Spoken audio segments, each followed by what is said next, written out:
Hello, everyone, and welcome to our panel on the next generation of young people and next generation of Americans, importantly, how young people can actually help and improve our democracy. My name is Manu Meel. I'm the CEO of Bridge USA. We're an organization that invests in the next generation. We're focused on helping our politics be more empathetic, more constructive, and importantly, more solution-oriented. I think it is so important, especially right now, for us to be thinking about how we can invest in our democracy to improve and build civic culture, to strengthen our civic order so that the next generation of Americans actually have a seat at the table, and importantly, so that our democracy actually responds to the needs of young people and just Americans in general. I'm joined here by two amazing organizational leaders and people I hope I can call friends, Maria Yuan and Anthony Marcum, who are members of the Bridge USA Generation Roundtable, and they've generously offered their time here to have this conversation with me about how we can actually improve and strengthen our democracy. So Maria, do you want to maybe quickly introduce yourself, and then Anthony? Absolutely. Nice to see everyone. I am Maria Yuan, and I am the founding executive director of an organization called IssueVoter, which is a nonpartisan platform that enables you to get alerts before Congress votes, send your opinion, and track how they're voting year round. And something that I really love about Gen Roundtable is that it's really helping to unite young people and unify us around key issue areas that more and more people can get excited about and involved in and actually create real change. So, I think the other part about it that's really exciting to me was that it is very solutions oriented. Thanks so much, Maria. And by the way, I have to say, I signed up for your platform the other day. And so IssueVoter has been actually really helpful in tracking legislation. So thanks for building that product. Anthony, do you want to quickly introduce yourself? Yeah, sure thing. Well, welcome everyone. Thank you for joining here with us. My name is Anthony Marcum. I'm a governance fellow at the R Street Institute, which is a nonpartisan think tank based in Washington, D.C. The organization handles a number of issues. I specifically look at our separation of power system, Congress, and our federal courts. And most importantly, happy to also be a part of Generation Roundtable and to work with Maria and Manu on many important democracy reform issues.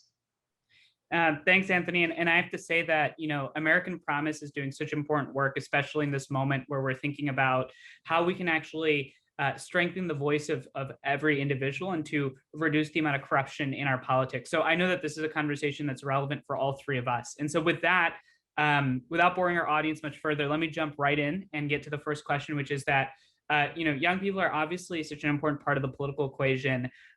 Why do you think that more and more young people seem to be more pessimistic about American democracy? And maybe, Anthony, if you want to take it first.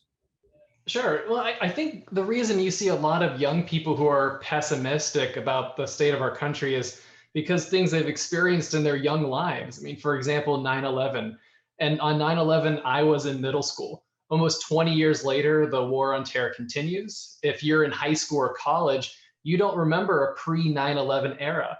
The 2008 financial crisis drastically impacted the economy. It impacted how families could pay for college and maybe where young people could find a job.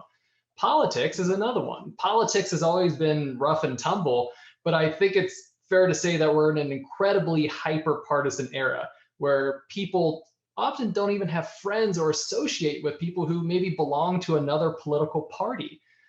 Even more recently, the events of January 6th were horrific and demonstrated that the dangerous combination of misinformation and toxic rhetoric online and behind closed doors can have devastating real-life consequences. And on top of that, during the past year, we've dealt with a global pandemic, and how governments have dealt with COVID-19 has seen mixed reviews at best. But I think for better or for worse, every generation is going to have challenges. And I'm hopeful ultimately that young people can look at these occasions and use them as lessons to make our democracy ultimately better for the next generation. And to improve that, I believe strongly that it's vital to reject cynicism. Yeah. Cynicism is easy. If you're certain that nothing can improve, you don't necessarily feel a burden or responsibility to improve it. That's not helpful for anyone.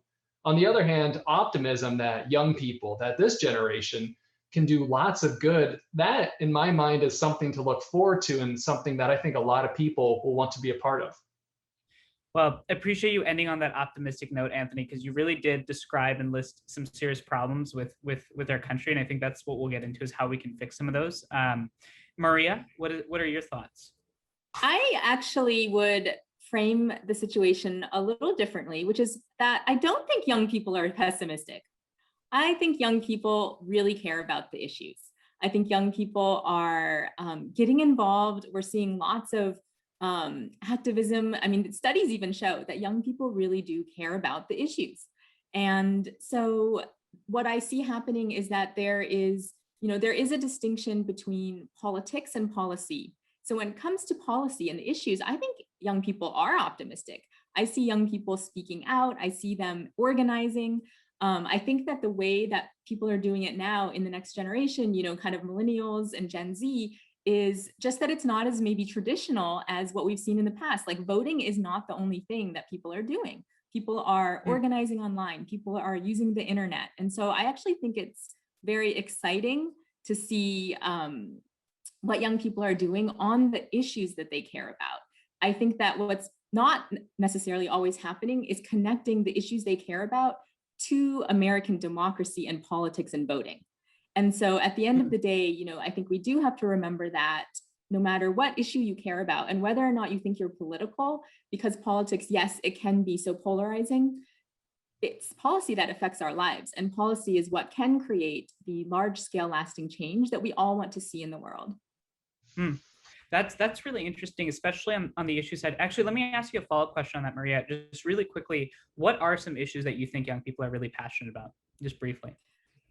Well, I definitely think the issues that the Gen Roundtable have identified are some of those issues, like climate change, economic mobility. It wasn't a planted question even, but I also have seen just from IssueVoter's insights around the opinions that we see people sending to their members of Congress and senators, that people really care about civil rights, people care about education, people do care about the environment. And so the challenge sometimes in policymaking is that sometimes the issues I think that are less sexy or headline grabbing are the ones that can be just as important and affect just as many of us, but sometimes are not getting as much attention. So I like to use something like agriculture as one of those examples. Right, you ask someone like, what do you care about? Probably many people are not going to jump and say agriculture. They're not. But they're like, not for example, that is something that affects all of us. I mean, we all eat food, and it affects our environment. And so, and it's a very big system in the United States. Our food system, just as one example. Cool. So I think just more education around some of these issues can get people excited about it, especially if they're framed in a different way. That's really interesting. I mean, especially your point about the issues and how they sort of rank, especially in terms of public interest, is fascinating. I guess, Anthony, let's get personal. If I were to ask you, and I am, what specifically, I guess, frustrates you about our democracy in the current moment? And the answer is, but is there anything that's frustrating you right now? So I think one thing, and let's see if this kind of goes along the lines of what you're thinking. One of the things that often frustrates me is the high hurdle that exists for people who actually want to get involved in public policy, especially at the federal level.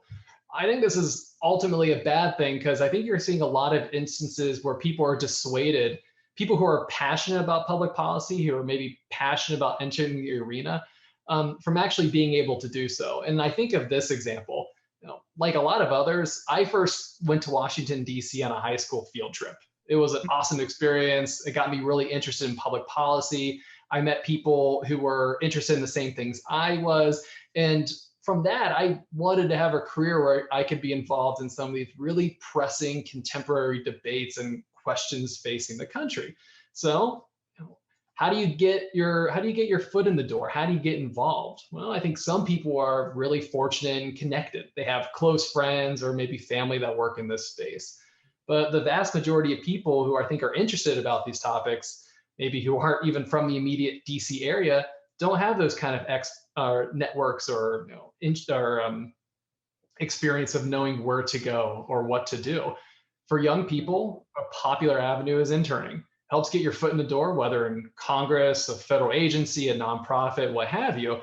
But those are the kind of opportunities where they don't often pay. certainly not enough to cover the cost of maybe living in DC for an entire summer, compound with college debt, a million other responsibilities. It's really difficult for people who don't already have resources to take advantage of those opportunities. And even after college, it's hard. Let's say you want to work in Congress, you want to work on the Hill. It's hard to get a job in a legislature without legislative experience. So again, it goes back to those networks, those internship experiences that many people don't have the luxury to take advantage of. And on top of that, being a young staffer on the Hill is tough. The pay is not great. Washington is an expensive city.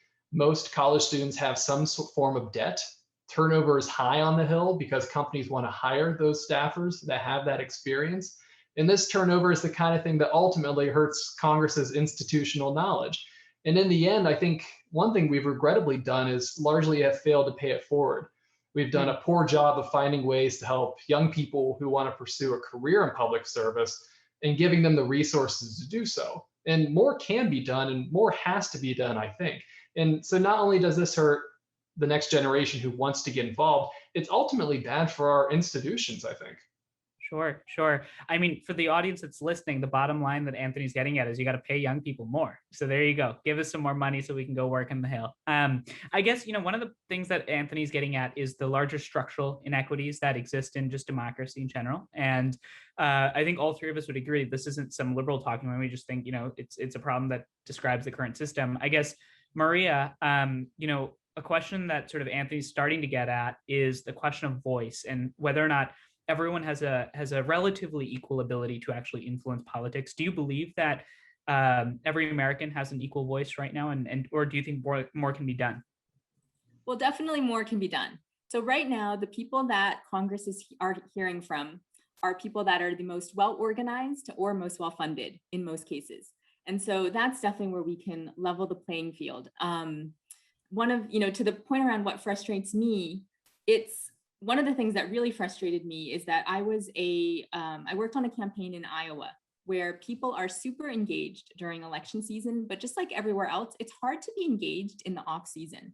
And so I would say that to be interested in policy, to be involved in politics, you don't necessarily have to live in DC or work on the Hill, but it's so hard to even know what should be a simple question, which is my rep actually representing me between elections when the real work that affects our lives gets done? So definitely more can be done there. And I think that one of the exciting things for young people is the use of technology. And so something that I remind people is that no matter how you send your opinion to your rep, whether it's picking up the phone and calling or doing it electronically, at the end of the day, it is going to be a tally mark. It's not like you get 10 points if you spend more time doing it. You don't get like 10 tally marks if you've had a phone call versus an email. And so that's one area where I think that, a lot of times we hear these calls to action to call your reps, but I would argue it's just as important to contact them in whatever way or channel you feel is, the easiest for you. I mean, this is literally why I created IssueVoter, but, even outside of IssueVoter, just the point that philosophy and the reason of, wanting to make your voice heard is important. And I would also remind young people that this goes for people regardless of age or citizenship, because as a constituent, you can be a high school student and you are a constituent. You can be an international student and you are a constituent. And so just remembering that you do still have a voice, even if you're not yet registered to vote. Absolutely. And I one of the points that you're bringing up, and this is what American Promise is talking about, is the prevalence and extreme reliance on well-funded folks, and the fact that people that have a lot of dollars have a lot more influence in our politics. Now, some might argue that that's okay, and that a little bit of that makes sense, but I think, as you're getting at, we have a harder ability, and the average American has a lesser ability to actually petition their government to be better because of the prevalence of special interests, and especially with campaign finance. So, we've identified democracy as a core value on the roundtable. We think that it's something that a lot of young people are interested in. And one of our planks in our issue brief is the idea of exploring how we can actually limit campaign spending, and whether or not there's ways that we can approach that in a bipartisan way. And American Promise strongly believes that big money is at the root of many problems. Thanks, Anthony. Thanks, Maria. And I want to thank American Promise so much. I think that the work that you all are doing, listening at this conference, thinking through different ways to strengthen our democracy. I think all three of us agree so important, especially reducing the influence of money in our politics. That is relevant and necessary, especially with an ambitious idea like passing an amendment. And the way that I closed in 2019, I'll close here again, which is Jeff, rest of the American Promise team, thank you for giving the leaders of tomorrow a seat at the table today.